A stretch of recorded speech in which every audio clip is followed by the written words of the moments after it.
Sept-Îles, un monde de possibilités. Sept-Îles, une ville au cœur du développement économique du Québec. Un présent et un avenir prometteur avec sa population entreprenante, soucieuse de son épanouissement personnel et désireuse de réussite.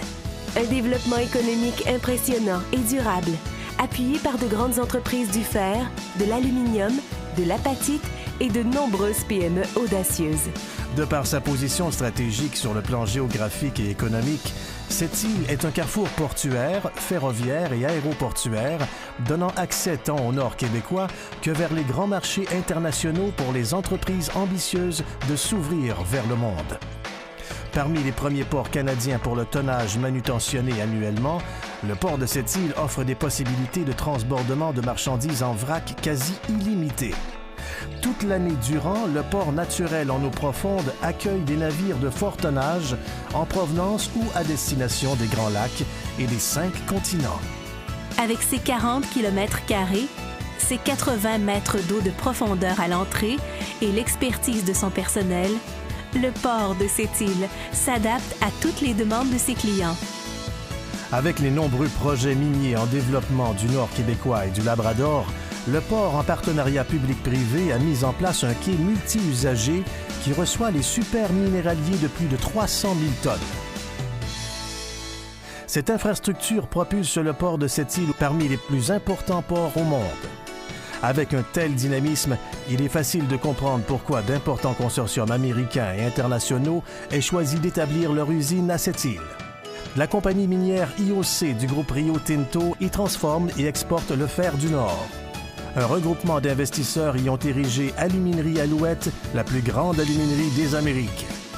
Cette île est la ville qu'ils ont choisie pour sa proximité des infrastructures maritimes et ferroviaires, son hydroélectricité, pour sa main-d'œuvre qualifiée, disponible et familière avec les divers procédés de fabrication, de transformation et leur capacité d'adaptation aux nouvelles technologies.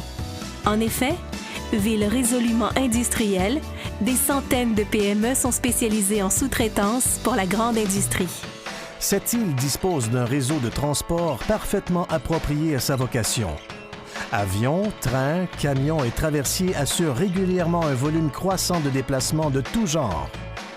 Par les connectivités offertes par les transporteurs aériens, l'aéroport de cette île permet de multiples déplacements quotidiens tant vers les grands centres que vers les autres régions de la province et du Canada.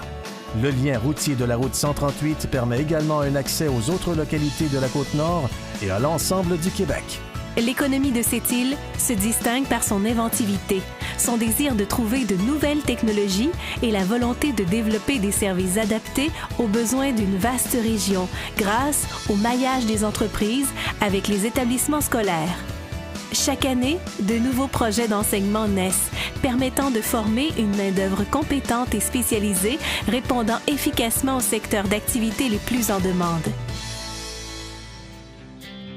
Le Cégep de cette île se distingue à l'échelle internationale grâce à son expertise en maintenance industrielle ainsi qu'à sa chaire industrielle de recherche en maintenance et exploitation ferroviaire.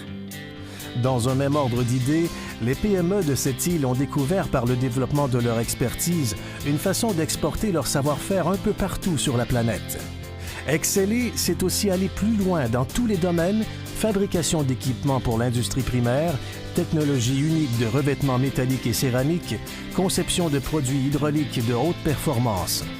Ces entreprises investissent annuellement des sommes importantes en recherche et développement et leurs succès nourrissent la fierté des gens de cette île.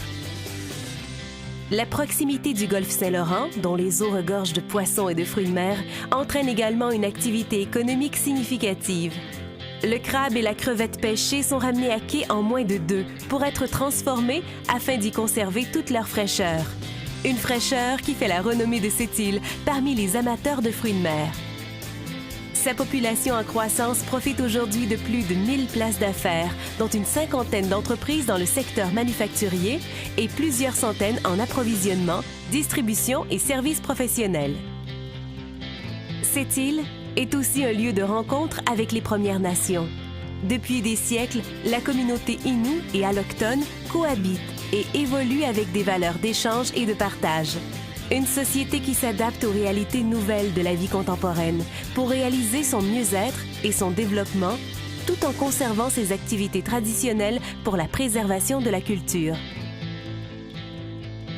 Au cœur d'un bassin de plus de 50 000 personnes, cette île offre une gamme très étendue de commerces et services.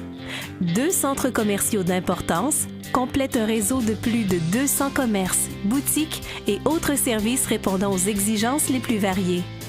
L'hôtellerie et la restauration ne sont pas en reste. Environ 80 restaurants, gîtes, auberges, hôtels et motels de toutes catégories accueillent les gens d'affaires comme les vacanciers.